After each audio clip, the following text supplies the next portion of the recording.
so weird. I'm taller than you. Hold on. I have to get further back. Oh, Leia. Go on then. Oh. Go on.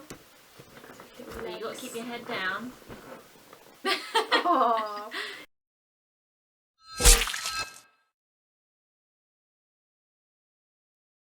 Look at that little face. Hello and welcome to Theoretically Horrifying. Today's episode is a little bit different. Well, for one, we've got us here in person, and two, we're going to talk about creepypastas. So it's a little bit different. Not talking about movies, but some classic horror stories we're going to read to each other. Yeah. So, do you want to go first? I mean, if you're ready. Yeah, I'm ready. Okay, nice little short Give me the ones. creeps. Go for it. Okay, so this is called The Portraits. Okay. There was a hunter in the woods who, after a long day hunting, was in the middle of an immense forest. So it was getting dark, and having lost his bearings, he decided to head in one direction until he was clear of the increasingly oppressive foliage. I think that's, how you say it. After what seemed like hours, he came across a cabin in a small clearing. Realising how dark it had grown, he decided to see if he could stay there for the night. He approached and found the door ajar. Ajar? Ajar. Ajar. Ajar sounds French, so that's nicer, I think. When is a door not a door? When is a jar? Ajar. When is a jar? Nobody was inside. The hunter flopped down on the single bed, deciding to explain himself to the owner in the morning.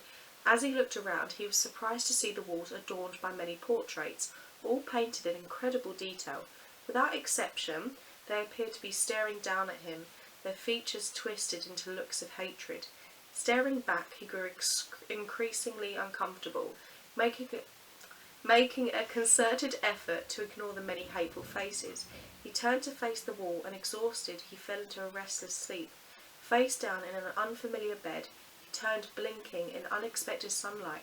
Looking up, he discovered that the cabin had no portraits, only windows. Oh! Oh, I hate that. I got there in the end after like so many little mistakes. My God. That was good. Thanks, I wrote it myself. No. I stayed in a Airbnb once which had a really creepy portrait on the wall. Was it? In the bedroom. Was it a portrait? It was a portrait. It was next to the window so I could tell the difference. But I made Nathan like cover it up. I was like, really? Yeah. It was just a portrait of just some man, but I hated it, and it was like on looking the bed. I was like, oh, no. I hate that. It's when you get a pile of washing that looks like clothes. Oh, I hate that. Nightmare fuel. Okay. Oh, our food's on the way. Yeah.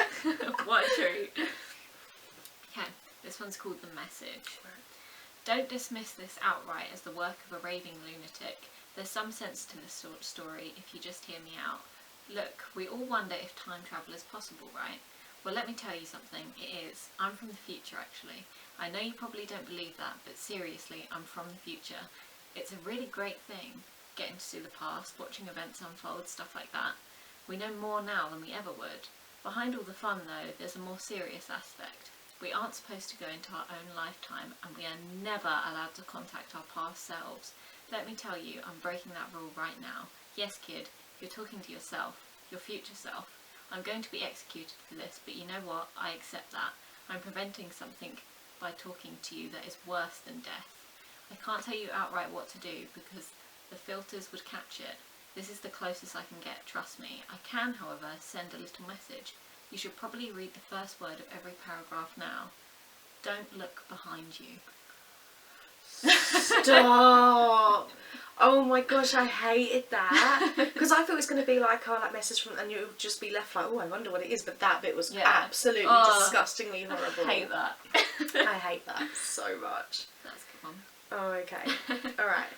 So, a man went I'll get there in the end. A man went to a hotel and walked up to the front desk to check in.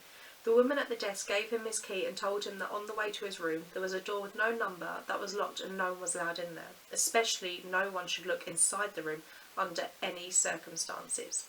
So he followed the instructions of the woman at the front desk, going straight to his room and going to bed.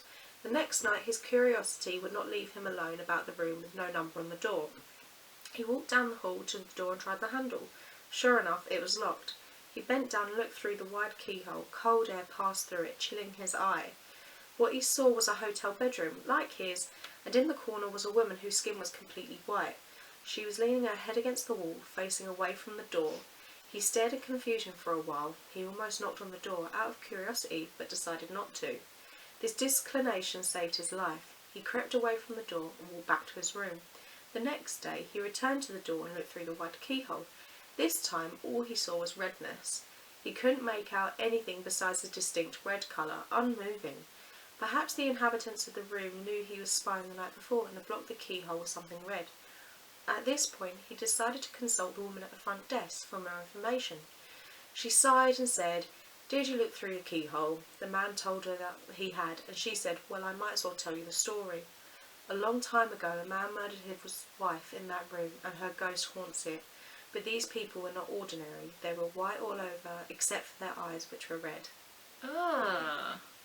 I love it. Creepy. She was like staring right at his eye. Yeah. That's a bit gross. Oh. I thought maybe it was going to be like a mouth Yeah. that would go over the hole. Yeah. That's even worse, I think. Okay.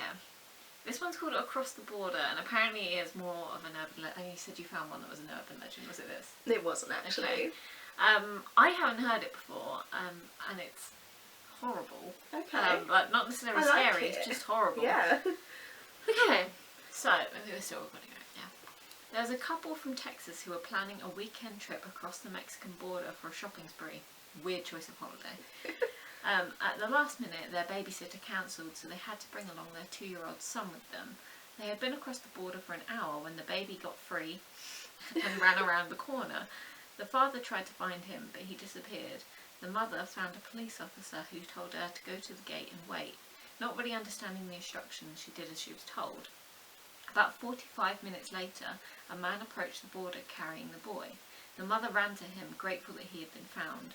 When the man realised it was the boy's mother, he dropped him and ran. The police were waiting for him. The boy was dead, and in less than 45 minutes he was missing. In the 45 minutes he was missing, he was cut open, all of his organs were removed, and he was stuffed with cocaine.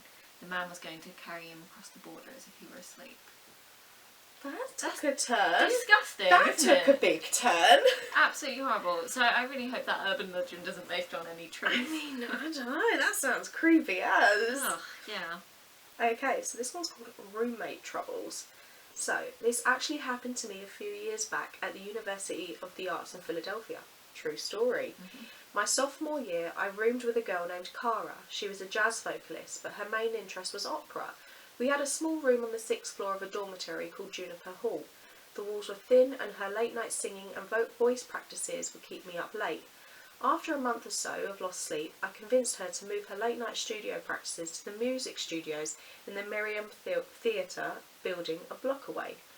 Around 8 o'clock one evening, Cara announced that she would be practising late for an upcoming recital and probably wouldn't be home around until about midnight. Great, I thought. That means I can go to bed early. I was beat and I had a horrible day in the acting studio. She said goodnight and left, coffee and sheet music in hand. I made some grilled cheese and soup, gobbled it down and immediately began to prepare for bed.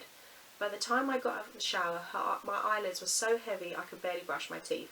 I pulled on my PJs, crawled into the top bunk of our bunk bed. I was out as soon as my head hit the pillow. I should take a second to describe the layout of our apartment. When entering through the apartment, the bedroom was through a door immediately on the left. Our bathroom was inside the bedroom, just past the bunk beds. Anyways, I woke up to the sound of the apartment door closing. I opened my eyes and groggily checked my phone. Midnight on the dot. I rolled back over and closed my eyes. I heard Cara enter the room and stop in front of the bunk bed, checking to see if I'm actually asleep. She flopped down on the bed below me, which was strange as she was a stickler for brushing her teeth and washing up before bed. Then again, exams were just around the corner and we're all exhausted. The mattress below me creaked and then was silent. I couldn't even hear her breathing. I started to drift off again. I was just on the edge of a deep sleep when I noticed another noise. A key in the lock, the door opening, and Cara entering our apartment, humming an opera tune. The mattress below me creaked. Oh. Yeah, not a fan of that. That's a common theme in yeah. Creepypastas. That was a really long, winded one. Yeah. I didn't even realise till I started reading. Right, can I read the next one in 12 minutes? Go for It's it. how long our food is taking. Okay, I mean, everyone knows this one, but we have to cover It's it. an oldie but goodie. This is slightly different to the one that I knew at school.